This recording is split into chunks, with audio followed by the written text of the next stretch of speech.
रोशनी की हाल ही में अभिनव से शादी हुई होती है। रोशनी के ससुराल में उसकी सास वर्षा, ससुर कमलेश और देवर नील रहते हैं। एक दिन सुबह जब रोशनी और अभिनव सोकर उठते हैं, तब अभिनव बेड को गीला देखकर हैरान रह जाता है। ओ तेरी रोशनी, ये तुमने क्या कर दिया? तुमने तो अपनी टंकी खाली कर दी इस बिस्तर पर। पागल हो गई हो क्या अभिनव? ये मैंने नहीं किया है। मैं तो सुबह 7 बजे से उठी हूँ और जब मैं उठी थी तब तो बिस्तर एकदम सूखा था। तो फिर छत से बारिश बरसी क्या? वो देखो अभिनव, हमारे रूम की खिड़की खुली है। इसका मतलब पड़ोस के चंपक चाचा का पालतू कुत्ता रॉकी आया था और उसी ने ये कांड किया है। अच्छा, तो ये बात है। रोशनी और अभिनव दोनों इस बात को यही खत्म कर देते। लेकिन अगले दिन सुबह जब अभिनव और रोशनी सोकर उठते हैं, तब फिर से बिस्तर गीला हो जाता है और तभी रोशनी अभिनव से कहती है, अभिनव, अब ज्यादा भोले बनने की कोशिश मत करो, क्योंकि रात को जब मैं पानी पीने उठी थी तब मैंने साफ साफ अपनी आंखों से देखा था कि तुम ही बिस्तर पर सूसू कर रहे थे। बिस्तर गीला तुमने ही किया है अभिनव। क्या? नहीं, ऐसा नहीं हो सकता। ऐसा ही है अभिनव। आई नो ये बात बड़ी शर्मिंदगी की है, लेकिन यही सच है। तुम्ही ने यह बिस्तर गीला किया है। ओ नो, ये मुझे क्या होने लगा है? कल भी रॉकी ने नहीं, वो शायद तुम्ही ने बिस्तर गीला किया होगा। देखो रोशनी, तुम किसी को बताना मत ये बात, ठीक है ना? क्योंकि अगर किसी को पता चल गया कि मैं बिस्तर पर सूसू करता हूं, वो भी इस उम्र में, तो सब मेरा खूब मजाक उड़ाएंगे। प्लीज रोशनी, तुम ये बात किसी को मत बताना। तुम चिंता मत करो अभिनव, मैं ये बात किसी को नहीं बताऊंगी। लेकिन तुम ठीक से सूसू करके सोया करो और ज्यादा पानी मत पिया करो सोने से पहले, ठीक है? हाँ रोशनी, समझ गया मैं। उस रात अभिनव सूसू ना कर दे, इस डर से वो जागता ही रहता है और वही रोशनी घोड़े बेचकर सो जाती है। लेकिन तभी अभिनव देखता है कि रोशनी बेड पर सूसू कर रही है और उसी ने बिस्तर गीला किया है। ये देख अभिनव एकदम चिल्ला पड़ता है। अरे नहीं! अभिनव की चिल्लाहट सुनकर उसके माँ पापा और छोटा भाई वहां आ जाते हैं। क्या हुआ अभिनव? कोई भूत देख लिया क्या जो इतना चीख रहे हो?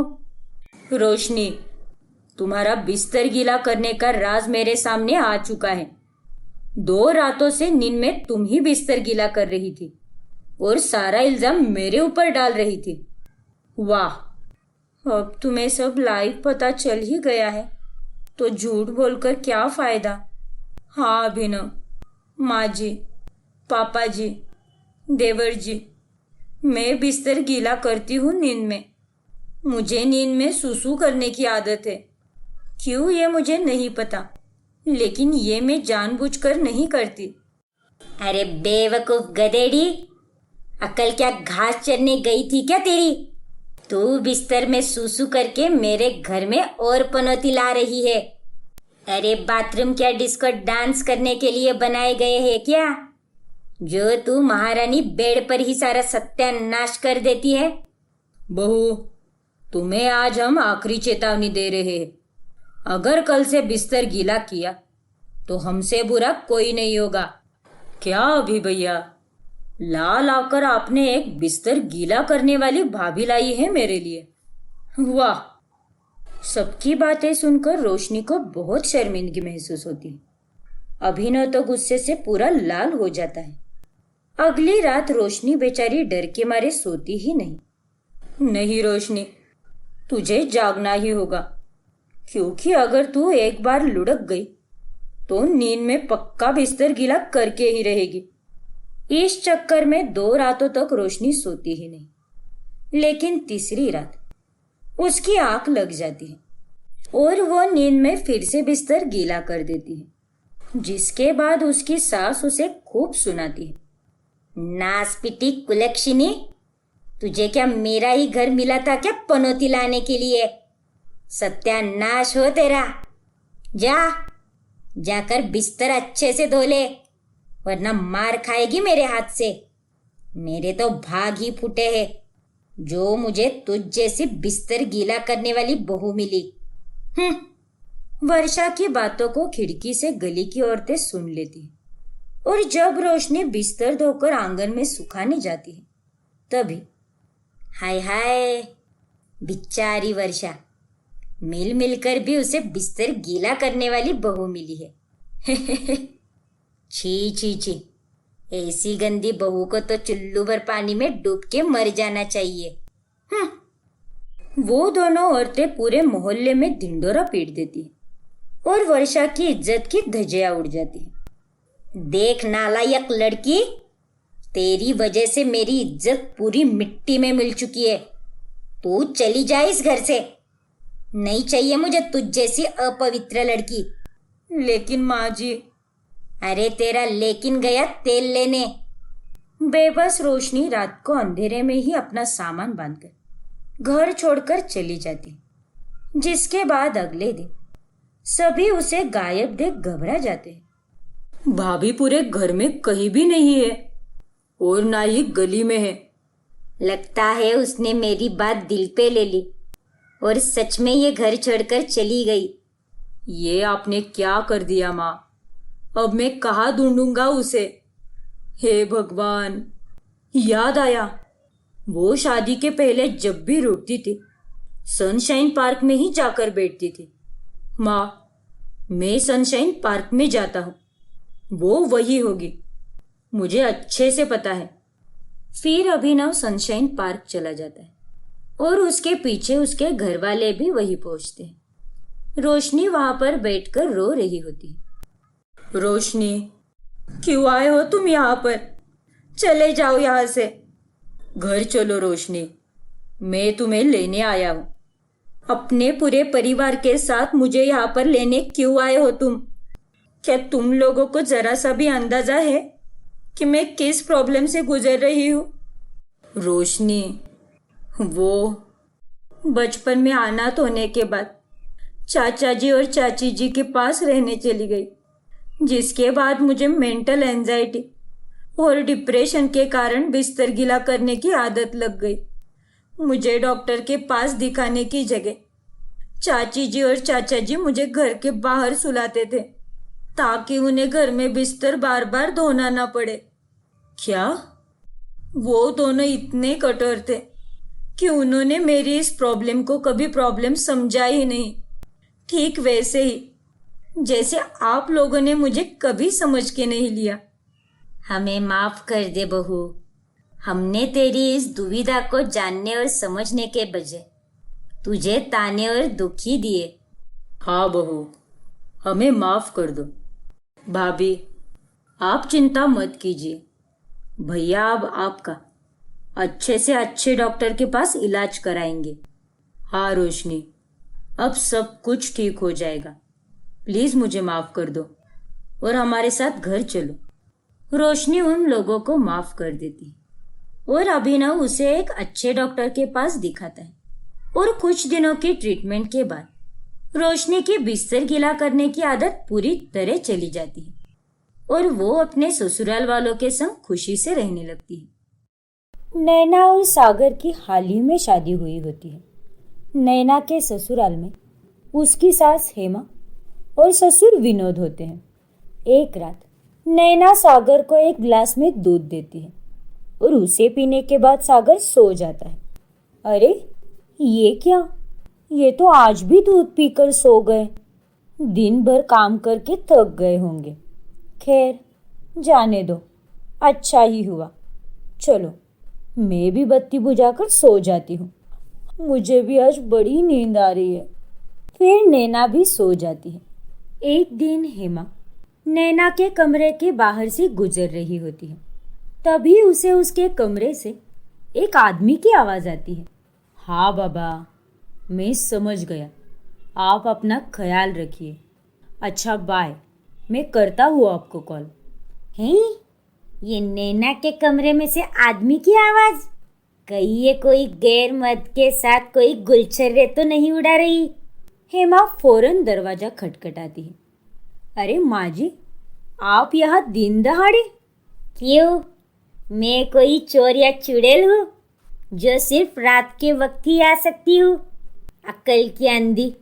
अरे नहीं नहीं माँ जी, मैं तो बस मेरे भाई मोनू के साथ बात कर रही थी। गांव में रहता है ना वो। अच्छा, तो तू अपने भाई से फोन पर बात कर रही थी। मुझे लगा कि तेरा कहीं किसी और आदमी के साथ चक्कर चल रहा है। हाय हाय माँ जी, कितने बुरे विचार हैं आपके। नहीं नहीं बहू, वैसी कोई बात नहीं है। मैं तुझ पर पूरा भरोसा करती हूँ। तू बस मेरे बेटे के अलावा किसी और मर्द पर आंख उठाकर भी मत देखना, ठीक है? हाँ माँ जी, आप चिंता मत कीजिए। वैसे भी आपके बेटे को देखने से ही फुर्सत नहीं मिलती, तो मैं किसी और को क्या ही देखूं। एक सुबह सागर रोज के मुताबिक थोड़ा जल्दी उठ जाता है और वो सीधे बाथरूम में घुस जाता है। लेकिन तभी वो वहां पर नैना को आईने में शेविंग करते हुए देख लेता है और वो एकदम से चौंक जाता है। हाँ, ओ माय गॉड, नैना, ये तुम क्या कर रही हो? तुम्हें दाढ़ी और मूछें हैं, ये कैसे हो सकता है? अरे सागर, वो दरअसल मेरी बॉडी की हेयर ग्रोथ थोड़ी ज्यादा है, जिस वजह से मुझे बहुत जल्दी मूछें आ जाती है। लेकिन मैंने तो आज से पहले कभी किसी लड़की की मूछें नहीं देखी। नहीं सागर, लड़कियों को भी मूछें आती है, लेकिन उतनी नहीं आती जितनी तुम मर्दों को आती है। और बाय द वे, तुमने कितनी लड़कियों को देखा है आज तक जो तुम इतने दावे के साथ कह रहे हो? माजरा क्या है? अरे नहीं नहीं, तुम जैसा समझ रही हो वैसा बिल्कुल नहीं है। मैंने तो जिंदगी में सिर्फ तुम्हें ही देखा है और मैं सिर्फ तुमसे ही प्यार करता हूँ जाने मन। फिर एक दिन रात को जब नैना अपनी सहेलियों से मिलकर आती है, तभी वो उल्टी करने लगती है और उसे उल्टी करते हुए देख हेमा बहुत खुश हो जाती है। आ गई मेरे घर में खुशी, आ गई। अब मैं नाचूंगी और मैं गाऊंगी। माँ जी, मैं यहाँ उल्टियाँ कर रही हूँ और आप यहाँ पर डिस्को डांस कर रही हो। अरे बहू, बात ही ऐसी है।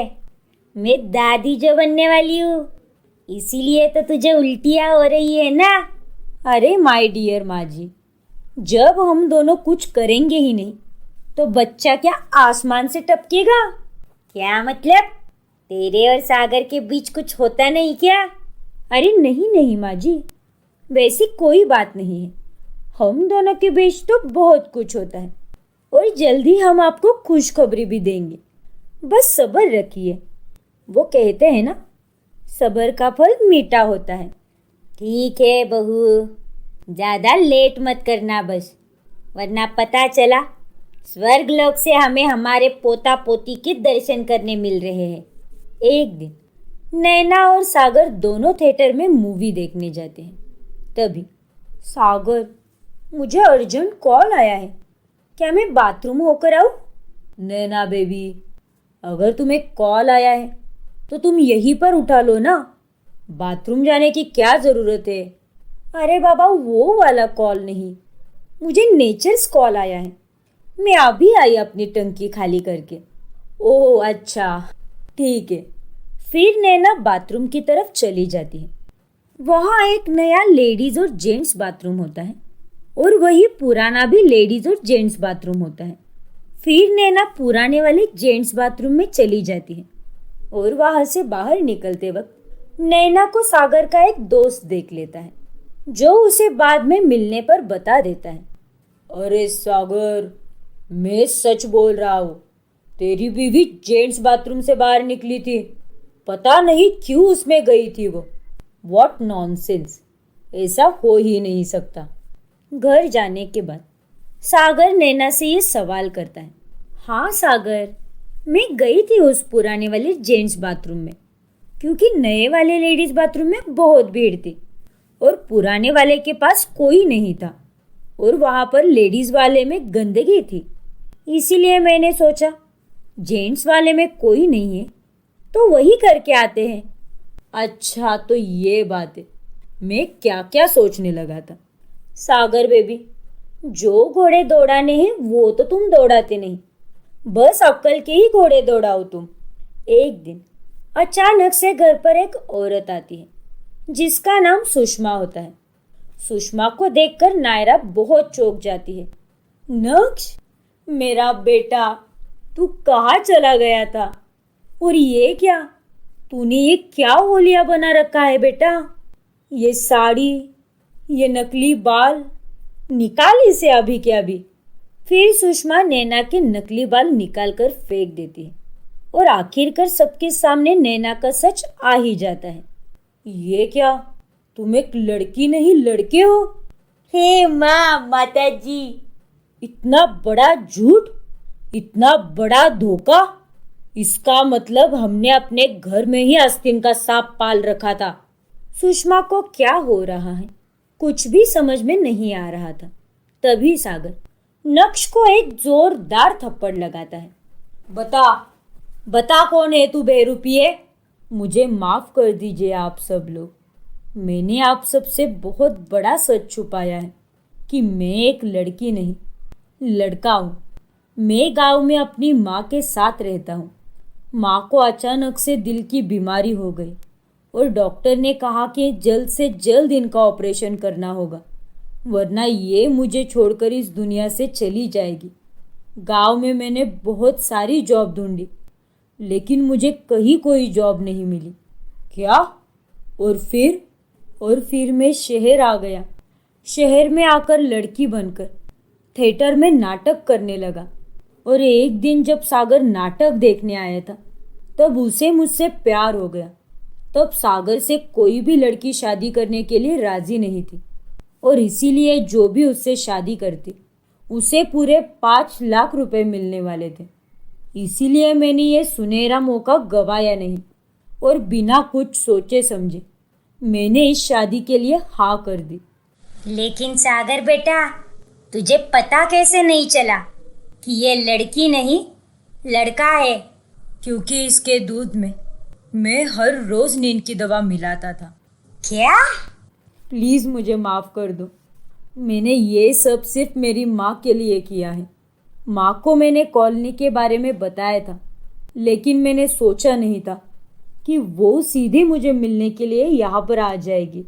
नक्श की असली कहानी सुनकर सभी भावुक हो जाते हैं। नक्श, मेरे भाई, इट्स ओके, तुम्हें माफ़ी मांगने की कोई ज़रूरत नहीं है। मैं समझ सकता हूँ तुम्हारा प्रॉब्लम, लेकिन अब इसके आगे से तुम्हें अगर किसी भी चीज़ की ज़रूरत पड़ी तो बस मुझे बता देना, मैं तुम्हारे लिए हाजिर रहूँगा। थैंक यू सागर। सागर बेटा, मैं तुम्हारे लिए प्रार्थना करूँगी कि तुम्हें अगली बार अच्छी लड़की ही मिले। जी काकी जी, प्लीज़ लड़की के लिए ही प्रार्थना करना। सागर की बात सुनकर सभी हंसने लगते हैं और उस दिन के बाद से सब ठीक हो जाता है।